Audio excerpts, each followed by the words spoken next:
নমস্কাৰ জ্ঞান সম্ভাৰৰ আন এটা ভিডিঅ'লৈ আপোনালোক সকলোকে স্বাগতম জনাইছো। আজি প্ৰথম প্ৰশ্নটো ল'ব বিচাৰিছো, কাক উত্তৰ পূৰ্বাঞ্চলৰ শান্তিৰ বাগিচা বুলি কোৱা হয়? ইয়াৰে শুদ্ধ উত্তৰ কোনটো হ'ব? ইয়াৰে শুদ্ধ উত্তৰ হ'ব অপচন নম্বৰ এ মিজোৰাম। মিজোৰামক আমাৰ উত্তৰ পূৰ্বাঞ্চলৰ শান্তিৰ বাগিচা বুলি কোৱা হয়। আজিৰ ভিডিঅ'টো অসম পুলিচৰ ABUBSI লগতে আগন্তুক আহি থকা GT PGT টেটৰ বাবে খুবেই গুৰুত্বপূৰ্ণ হ'ব। সো ভিডিঅ'টো আপোনালোকে প্ৰথমৰ পৰা শেষলৈকে চাব বুলি ভাবিছো। লগতে যদি চেনেলটো আপুনি নতুনকৈ আহিছে তেতিয়াহ'লে চেনেলটো অনুগ্ৰহ কৰি সাবস্ক্ৰাইব কৰি ৰাখিব এনে ধৰণৰ ভিডিঅ'সমূহ প্ৰতিদিনে লাভ কৰিবৰ বাবে। আমি নেক্সট কুৱেশ্যনটোলৈকে আহিছো। অসমৰ আটাইতকৈ সৰু জিলা কোনখন? অপচন চাৰিটা চাই ইয়াৰে শুদ্ধ উত্তৰ আপুনি নিশ্চয় ক'ব অপচন নম্বৰ বি দক্ষিণ শালমৰা। দক্ষিণ শালমৰা হৈছে অসমৰ আটাইতকৈ সৰু জিলা। নেক্সট কুৱেশ্যন চাওঁ, দেৱকান্ত বৰুৱাৰ একমাত্ৰ কবিতা পুথিখনৰ নাম কি? এনে ধৰণৰ প্ৰশ্ন খুবেই আহে। সো ইয়াৰে ৰাইট এনসাৰ কোনটো হ'ব? ইয়াৰে ৰাইট এনসাৰ হ'ব অপচন নম্বৰ এ সাগৰ দেখিছা। এইখন হৈছে দেৱকান্ত বৰুৱাৰ একমাত্ৰ কবিতা পুথি, মনত ৰাখিব। পিছৰ প্ৰশ্ন, কটন কলেজ কেতিয়া প্ৰতিষ্ঠা কৰা হৈছিলে? তো ইয়াৰে শুদ্ধ উত্তৰ কোনটো হ'ব? ইয়াৰে শুদ্ধ উত্তৰ হ'ব অপচন নম্বৰ এ 1901 চনত কটন কলেজ প্ৰতিষ্ঠা কৰা হৈছিলে। পিছৰ প্ৰশ্ন, চকৰি ফেটি বুৰঞ্জী কোনে লিখিছিলে? অপচন চাৰিটা চাই শুদ্ধ উত্তৰটো আপুনি নিশ্চয় ক'ব পাৰিব। ইয়াৰে শুদ্ধ উত্তৰ হৈছে অপচন নম্বৰ ডি নুমলী বৰগোহাঁয়ে লিখিছিলে চকৰি ফেটি বুৰঞ্জী। আমি আন এটা কুৱেশ্যন চাইছোঁ, পদাৰ্থৰ চতুৰ্থ অৱস্থাটোক কি বুলি কোৱা হয়? খুবেই গুৰুত্বপূৰ্ণ প্ৰশ্ন এইটো। তো ইয়াৰ ৰাইট এনসাৰ কোনটো হ'ব?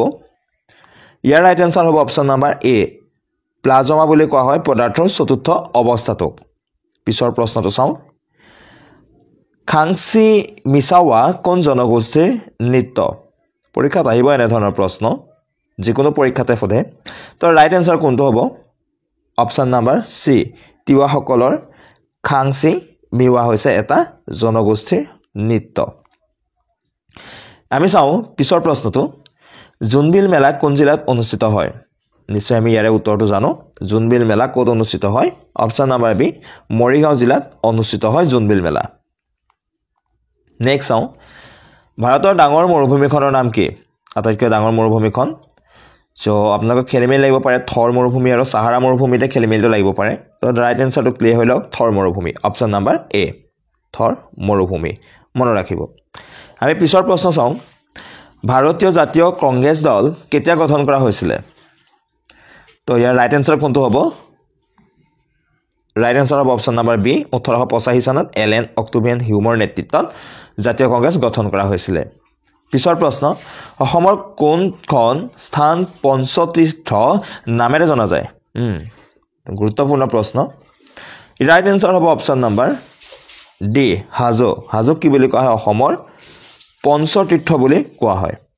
আন এটা প্ৰশ্ন লওঁ, হোমেন বৰগোহাঁয়ে কোনখন উপন্যাসৰ বাবে সাহিত্য একাডেমী বঁটা লাভ কৰিছিলে? এইটো এটা খুবেই গুৰুত্বপূৰ্ণ প্ৰশ্ন। ইয়াৰ ৰাইট এনচাৰ হৈ যাব অপচন নম্বৰ ডি পিতা পুত্ৰ। পিতা পুত্ৰ গ্ৰন্থখনৰ বাবে হোমেন বৰগোহাঁয়ে কি কৰিছিলে? সাহিত্য একাডেমী বঁটা লাভ কৰিছিলে, মনত ৰাখিব। আমি এদিন সাহিত্য একাডেমী পোৱা বঁটা লাভ কৰা আটাইবোৰ গ্ৰন্থৰ বিষয়ে আলোচনা কৰিব আমি যত্ন কৰিম। A to Z যিমান এতিয়ালৈকে সাহিত্য একাডেমী বঁটা লাভ কৰা গ্ৰন্থ আছে চন চব সকলো আমি চাই দিম। নেক্সট কুৱেশ্যন, কোনখন মহাদেশক দ্বীপ মহাদেশ বুলি কোৱা হয়? তো পৰীক্ষাত আহিব এনে ধৰণৰ প্ৰশ্ন। ৰাইট এনচাৰ হ'ব অপচন নম্বৰ ডি অষ্ট্ৰেলিয়া। অষ্ট্ৰেলিয়াক দ্বীপ মহাদেশ বুলি কোৱা হয়। পিছৰ প্ৰশ্ন, প্ৰধানকৈ সোণালী বান্দৰ কোনখন ৰাষ্ট্ৰীয় উদ্যানত পোৱা যায়? ইয়াতে প্ৰধানকৈ বুলি দিছে শব্দটো। তো ৰাইট এনচাৰ কোনটো হ'ব? ৰাইট এনচাৰ হ'ব অপচন নম্বৰ এ ৰায়মনাত কি হৈছে? ৰায়মনা ৰাষ্ট্ৰীয় উদ্যানখনত সোণালী বান্দৰ পোৱা যায়। নেক্সট চাওঁ আমি, হাজাৰ হ্ৰদৰ দেশ বুলিলে কোনখন দেশক কোৱা হয়? তো অপশ্যনকেইটা এবাৰ আপুনি চাই লওক। ৰাইট এনচাৰ হ'ব অপশ্যন নম্বৰ এ ফিনলেণ্ড। ফিনলেণ্ডক কি কোৱা হয়? হাজাৰ হ্ৰদৰ দেশ বুলি কোৱা হয়, মনত ৰাখিব। পিছৰ প্ৰশ্ন, অসমত মুঠ মহকুমা কেইটা আছে? ৰাইট এনচাৰ হৈছে অপশ্যন নম্বৰ বি 78। 78টা আছে অসমত মুঠ মহকুমা। খুবেই এটা গুৰুত্বপূৰ্ণ হয় এইবিলাক। পিছৰ প্ৰশ্ন, কিমান চনত বংগৰ পৰা অসম পৃথক কৰা হৈছিলে? এইটো এটা খুব গুৰুত্বপূৰ্ণ প্ৰশ্ন। ৰাইট এনচাৰ হ'ব ইয়াৰে 1874 চনত আমাৰ অসমক ক'ৰ পৰা? বংগৰ পৰা পৃথক কৰা হৈছিলে, মনত ৰাখিব। নেক্সট চাওঁ, ভিনেগাৰত কি এচিড থাকে? অপশ্যন চাৰিটা চাই ৰাইট এনচাৰটো ক'ব পাৰিব। ভিনেগাৰত কি থাকে এচিটিক এচিড থাকে মনত ৰাখিব পিছৰ প্ৰশ্নটোলৈ যাওঁ অৰ্জুন বঁটা লাভ কৰা প্ৰথম অসমীয়া কোন অপচন কেইটা এবাৰ চাই লওক হলিচৰণ নাৰ্জাৰী মনালিসা বৰুৱা ভোগেশ্বৰ বৰুৱা দীপাংকৰ ভট্টাচাৰ্য সো ইয়াৰ ৰাইট এনসাৰ কোনটো হৈ যাব ইয়াৰ ৰাইট এনসাৰ হৈ যাব অপচন নাম্বাৰ সি ভোগেশ্বৰ বৰুৱা ভোগেশ্বৰ বৰুৱাই প্ৰথম কি হৈছে আমাৰ অৰ্জুন বঁটা লাভ কৰা প্ৰথম অসমীয়া নেক্সট কোৱেশ্চন নলিনীবালা দেৱীয়ে সাহিত্য একাডেমী বঁটা লাভ কৰা কবিতা পুথিখন হল অৰ্থাৎ কোনখন কবিতা পুথিৰ বাবে নলিনীবালা দেৱীয়ে সাহিত্য একাডেমী বঁটা লাভ কৰিছিলে ইয়াৰ ৰাইট এনসাৰ কোনটো ক'ব অপচন নাম্বাৰ সি অলকানন্দ গ্ৰন্থখনৰ বাবে নলিনীবালা দেৱীয়ে সাহিত্য একাডেমী বঁটা লাভ কৰিছিলে আন এটা কোৱেশ্চন হোমেন বৰগোহাঁয়ে কোনখন উপন্যাসৰ বাবে সাহিত্য একাডেমী বঁটা লাভ কৰিছিলে মোস্ট ইম্পৰ্টেণ্ট কোৱেশ্চন এইবিলাক তাৰ ৰাইট এনসাৰ হ'ব অপচন নাম্বাৰ কোনটো হ'ব অপচন নাম্বাৰ ডি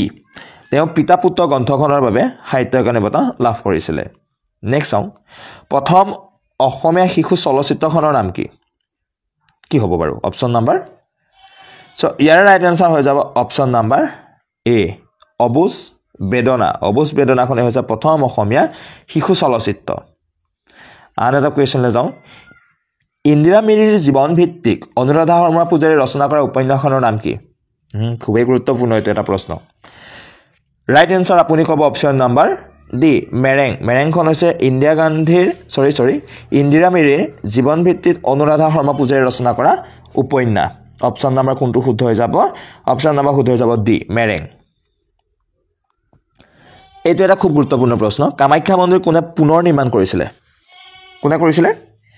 তো অপচন নাম্বাৰ কোনটো শুদ্ধ হ'ব সি নৰনাৰায়ণে পুনৰ নিৰ্মাণ কৰিছিলে নেক্সট কুৱেশ্যন চাওঁ প্ৰথমটো বৰগীত মনমেৰি ৰাম চৰণহি লাগো তো এই বৰগীতটো শংকৰদেৱে লিখিছিলে আৰু তেওঁ ক'ত থাকোঁতে লিখিছিলে প্ৰশ্ন সুধিব তো আপুনি উত্তৰ দিব লাগিব অপচন নাম্বাৰ এ বদ্ৰীনাথত থাকোঁতে মনমেৰি ৰাম চৰণহি লাগো বৰগীতটো ৰচনা কৰিছিলে নেক্সট কুৱেশ্যনটো চাওঁ পাভ অভয়াৰণ্য কোন ঠাইত অৱস্থিত ৰাইট এনসাৰ কি হ'ব অপচন নাম্বাৰ এ অসমত আছে পাভ অভয়াৰণ্য মনত ৰাখিব পিছৰ প্ৰশ্ন চেনিৰ ৰাসায়নিক নামটো কি হয় ইয়াৰে শুদ্ধ উত্তৰ কোনটো হ'ব ইয়াৰে শুদ্ধ উত্তৰ হৈ যাব অপচন নাম্বাৰ বি মনত ৰাখিব চেনিৰ ৰাসায়নিক নাম আমি আন এটা প্ৰশ্নলৈ যাওঁ সোণৰ ৰাসায়নিক সংকেত কি হয় কুৱেশ্যন নাম্বাৰ 28 ৰাইট এনসাৰ হ'ব option number C A U সোণৰ ৰাসায়নিক সংকেত হৈছে এ ইউ আন এটা কুৱেশ্যনলৈ যাওঁ পোংগল এটা শস্য চপোৱা উৎসৱ দেশৰ বাবে উৎসৰ্গা কৰা হয় মানে ইয়াতে প্ৰশ্নটো আমাক সুধিছে পোংগল এটা শস্য চপোৱা উৎসৱ ইয়াত কাৰ বাবে উৎসৱটো উৎসৰ্গা কৰি পেলাই অনুষ্ঠিত কৰা হয় তো ইয়াতে আমি অপচন কেইটা এবাৰ চাই লওঁ দেৱী সৰস্বতী অগ্নি দেৱতা দেৱী গংগা আৰু সূৰ্য দেৱতা তো ইয়াৰ ৰাইট এনসাৰ কোনটো হৈ যাব অপচন নাম্বাৰ ইয়াৰ শুদ্ধ উত্তৰ হ'ব অপচন নাম্বাৰ ডি সূৰ্য দেৱতাক অৰ্পণ কৰি পেলাই পোংগল অনুষ্ঠিত হয় নেক্সট চাওঁ 2024 চনত অসমীয়া সাহিত্য একাডেমী বঁটা কোনে লাভ কৰিছিলে খুব এটা গুৰুত্বপূৰ্ণ এটা প্ৰশ্ন তো ৰাইট এনসাৰ আপুনি ক'ব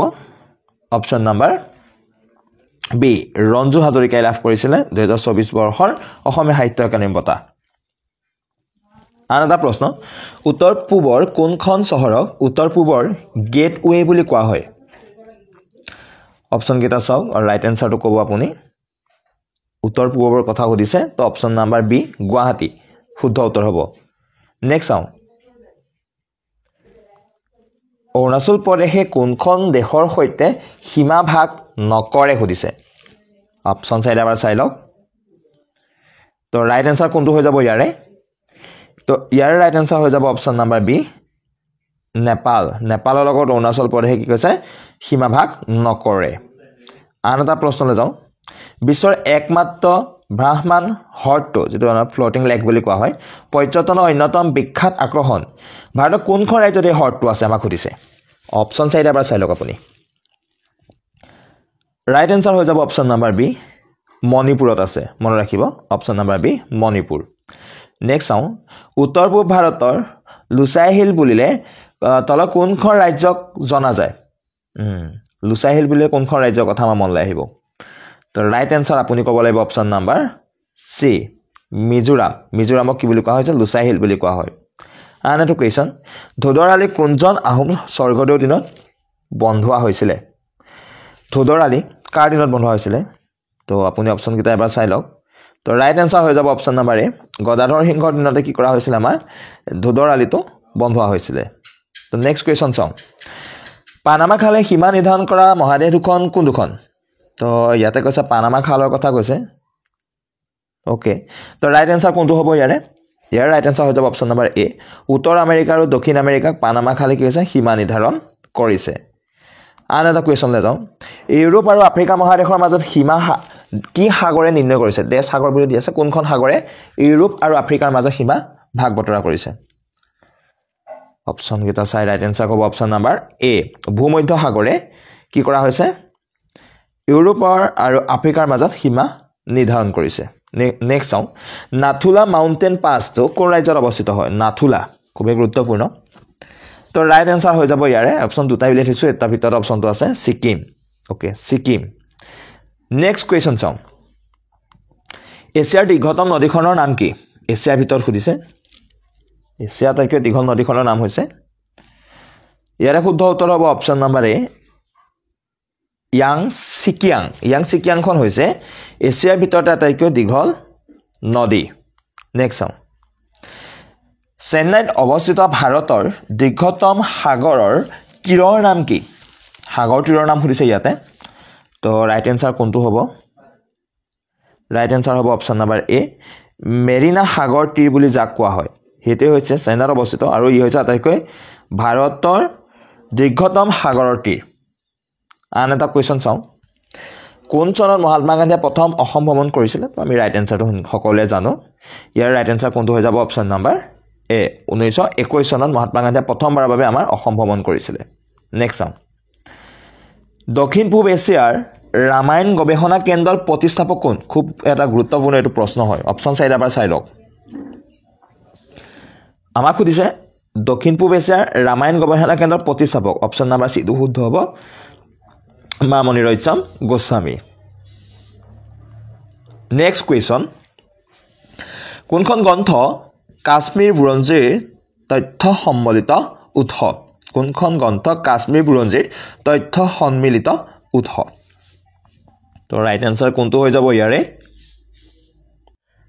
তো ইয়াৰে ৰাইট আনসাৰ হৈ যাব অপচন নম্বৰ এ লাইলা মজনু নেক্সট কুৱেশ্যন কোনখন নদীক নৰ্মদাৰ যমজ বুলি কোৱা হয় আহিব এনেধৰণৰ প্ৰশ্ন তো ৰাইট আনসাৰ ক'ব লাগিব অপচন নম্বৰ এ তাপ্তিক কি বুলি কোৱা হয় নৰ্মদাৰ যমজ বুলি কোৱা হয় আন এটা কুৱেশ্যন শ্ৰীসূৰ্য পাহাৰ কোনখন জিলাত অৱস্থিত শ্ৰীসূৰ্য পাহাৰ কোনখন জিলাত অৱস্থিত আমি সকলোৱে জানো ইয়াৰ ৰাইট আনসাৰ হৈ যাব অপচন নম্বৰ বি গোৱালপাৰা জিলাত অৱস্থিত